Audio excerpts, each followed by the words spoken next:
9 to 5 ജോലി ചെയ്യുന്ന ഒരാളും എങ്ങും എത്തിയതായിട്ട് ഞാൻ കേട്ടിട്ടില്ല. കറക്റ്റ്. അവരൊരു പണിക്കാരൻ മാത്രമായി ജീവിതം അവസാനിപ്പിക്കും. അതിനപ്പുറം നിങ്ങൾക്ക് പോകണമെങ്കിൽ അതിനപ്പുറം പണിയെടുക്കുകയോ ജോലി ചെയ്യുകയോ അധ്വാനിക്കുകയോ, അത് സ്മാർട്ട് ജോലി അല്ല, കഠിനാധ്വാനം എന്നുള്ളതല്ല. സ്മാർട്ട് ജോലി ചെയ്തെങ്കിൽ 5 മണി കഴിഞ്ഞ് ചെയ്യുന്നതിന് ഗുണം ഉണ്ടാവുള്ളൂ. അല്ലെങ്കിൽ അതിന് ഓവർ ടൈം എന്നാണ് പറയുക. ഓവർ ടൈമും 5 മണിക്ക് ശേഷം ചിന്തിച്ച് ജോലി ചെയ്യുന്നതിനും വ്യത്യാസമുണ്ട്.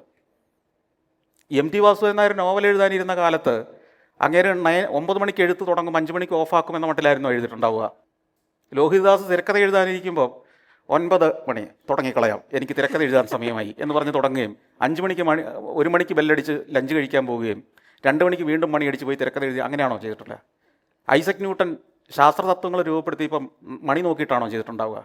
ആൽബർട്ട് ഐൻസ്റ്റീൻ, ഏത് വ്യക്തിയും നോക്കൂ, മുകേഷ് അംബാനി അല്ലെങ്കിൽ ജെഫ് ബെസോസ്, ഇവരുടെ ബിസിനസ് സ്ഥാപനങ്ങളെക്കുറിച്ച് ചിന്തിക്കുന്നത്, പ്രവർത്തിക്കുന്നത് 9 to 5 ആണോ? അത് 24 hours ഉണർന്നിരിക്കുമ്പോഴൊക്കെ അതിനെക്കുറിച്ചല്ലേ അവർ ചിന്തിക്കുന്നത്, പ്രവർത്തിക്കുന്നത്? അതാണ് വിജയത്തിൻ്റെ മന്ത്രം. ഇതെന്നെ പഠിപ്പിച്ച, ഞാൻ പറഞ്ഞില്ല, ഒരു കോളേജ് വിദ്യാർത്ഥിയായിരിക്കും എന്നെ പഠിപ്പിച്ചത്, എൻ്റെ സ്ഥാപനത്തിലെ ഒരു ജോലിക്കാരനാണ്. അപ്പം നിങ്ങളെ ആരൊക്കെ ഇൻഫ്ലുവൻസ് ചെയ്യുമെന്ന് ചോദിച്ചാൽ ഇവരൊക്കെ ഇൻഫ്ലുവൻസ് ചെയ്യും.